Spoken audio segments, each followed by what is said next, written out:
¿qué tal? ¿Cómo va? Todo bien, por suerte. Bueno, Tranquilo. ahora nos vamos más atrás en el tiempo de lo que estamos haciendo habitualmente, ¿no? Sí, sí, damos unas cuantas décadas, una historia bastante interesante, curiosa, y con algunos toques con el automovilismo deportivo.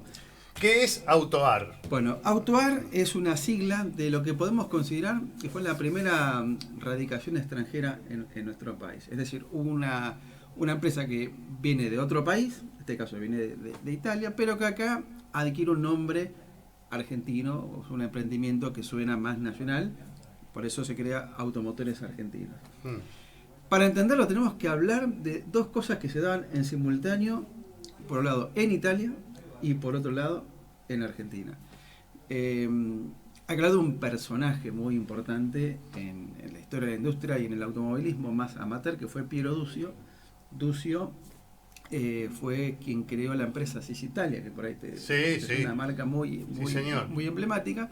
Pero antes de llegar a Sisitalia, él había sido jugador de fútbol, jugó en la Juventus, tuvo una lesión, tuvo que dejar, después se convirtió en empresario, en piloto amateur, con bastante buenos desempeños, llegó a ser campeón en Italia en esa categoría, y después crea Sisitalia, que era un conglomerado de empresas donde hacía ropa deportiva, hacía raquetas, bicicletas, llegó hasta tener un banco, hoteles, bueno, y construye finalmente sus propios autos con apoyo de Fiat, con participación de Pininfarina, e inclusive llega a ser un auto, un monoposto muy interesante que lo diseñan técnicos de Porsche, ¿no? Esto ocurre en la inmediata posguerra.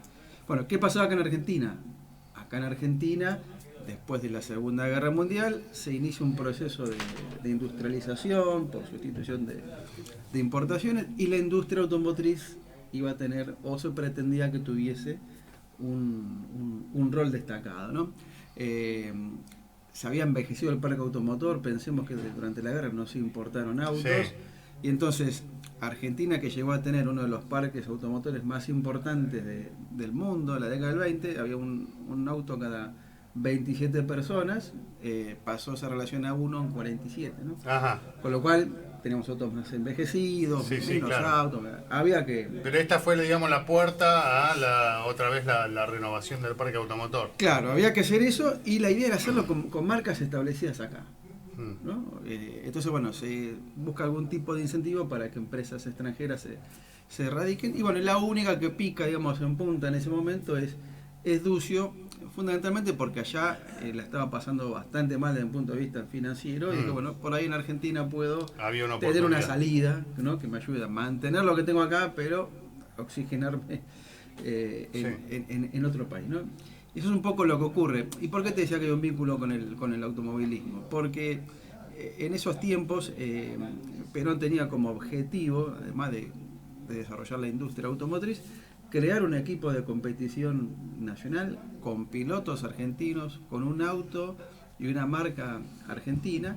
Y también recordarás que después de la guerra, fin de la década del 40, Argentina era un poco la meca del automovilismo mundial, ¿no? Venían muchos pilotos extranjeros a correr acá en Palermo, venían sobre todo los italianos que corrían contra Fangio, contra los Galvez, bueno, de algún modo eso también ayuda a entender este vínculo con Duccio, y por eso es que Perón lo manda al piloto Clem Arbucci a Europa para que indague a ver qué compañía se podría llegar a seducir para que vengan a la Argentina, ¿no? Yo quiero contar algo de eso. Sí. Tuve la oportunidad, por cubrir en su momento, hace unos cuantos años, algunos eventos así de autos históricos y demás, de conocerlo a Clem Arbucci. Mira qué bueno. Que, bueno, ya estaba grande, ¿no? Falleció hace un tiempito. Sí. Y recuerdo muy bien una anécdota que me contó, porque él, por ejemplo, es uno de los argentinos que corrió en Fórmula 1, claro, que muchos no lo tienen presente, ¿no? Exacto. Llegó a correr en Fórmula 1 Clem Arbucci. Y que cuando giraban, no me acuerdo con qué auto me contó, en Rafaela, que fue muy gráfico y no me lo olvido más, que lo que ellos veían, como tenían las ruedas descubiertas en esos autos de fórmula de aquella época, a determinada velocidad, como se usaban cámaras, lo que ellos notaban es cómo la goma se estiraba Ajá. y en un momento se despegaba de la llanta. Ah, Ellos veían que se afinaba con la velocidad y veían, mientras manejaban, cómo la goma se despegaba la banda del neumático de la llanta y cuando levantaban volvía wow. a su lugar, ¿no? Una locura total. Una locura, sí. Bueno, perdóname que te interrumpí, No, pero me acordé de esa tiene que ver, anécdota con sí. Clem Arbucci Sí. que me la contó de primera mano y la quería compartir. Bueno, de algún modo la creación de Autoar se debe a Clemar, ¿no? Porque él viaja y se encuentra con gente de Fiat, de Alfa Romeo y da finalmente con Duccio. Duccio le dice, mira, nosotros tenemos un auto que puede andar bien para esta idea de tu gobierno de crear un equipo de competición nacional, que es un Grand Prix. Pensemos que en ese momento la Fórmula 1 no estaba como tal, no Sí. tenía esa denominación. Ujú. Y este auto que fue diseñado por el equipo de gente de Ferdinand Porsche, podía andar bien para ese objetivo. Y entonces, bueno, ahí es como que empieza a cerrar un poquito la historia, ¿no?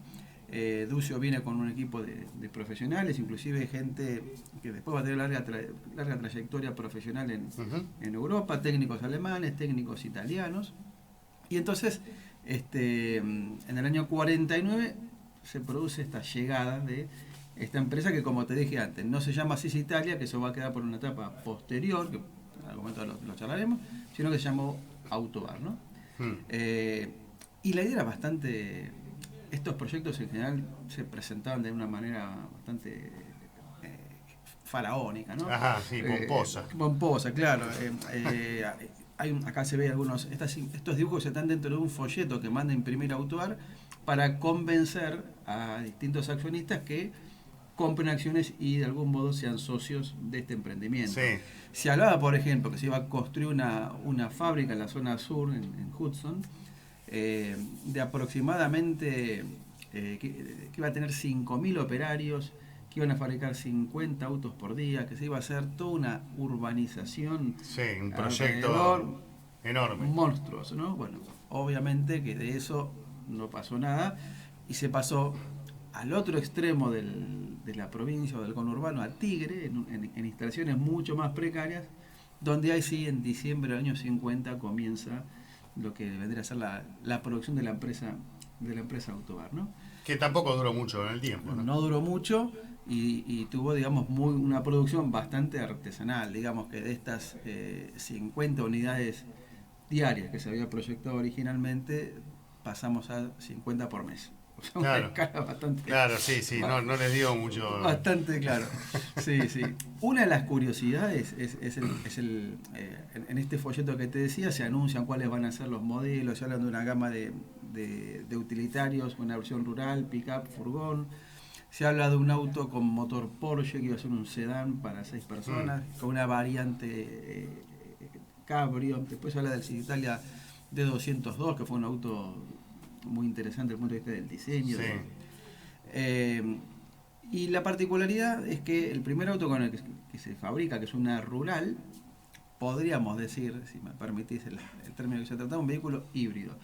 Pero no en el sentido de la tecnología empleada o de la energía, sino que era un auto que combinaba un chasis diseñado por estos técnicos europeos, técnicos de la Porsche, fundamentalmente, motor Willys de origen norteamericano, con transmisión Jeep. Willys, claro. Y una carrocería que diseña acá en Argentina un muy joven Aldo Brovarone, que fue un diseñador que después completa su carrera en Pininfarina, va a ser durante más de 30 años uno de los diseñadores más destacados y llegó a ser jefe de diseño de Pininfarina. Por eso te digo, mezclamos origen norteamericano con mezclas de... Sí, una ensalada. Exacto. Y entonces, por eso el auto se llamaba, acá lo estamos viendo, Autoar PWO. Estas siglas significaban Porsche Willys Overland. Mira. Así que ahí está, en el nombre está la mezcla, ¿no? Exactamente. Es un dato muy interesante que después se repetiría en este tipo de mezclas de carrocerías europeas con motores norteamericanos a lo largo de nuestra historia automotriz, pero este vendría a ser como el primer ejemplo de una situación donde hay que salir a producir rápido y se recurre a lo que se tiene a mano, ¿no? Exacto. Bueno, como decíamos, no duró mucho en el tiempo. ¿Y qué podemos utilizar como como un sucesor de este proyecto en la Argentina? Lo de ICA, por ejemplo, más adelante.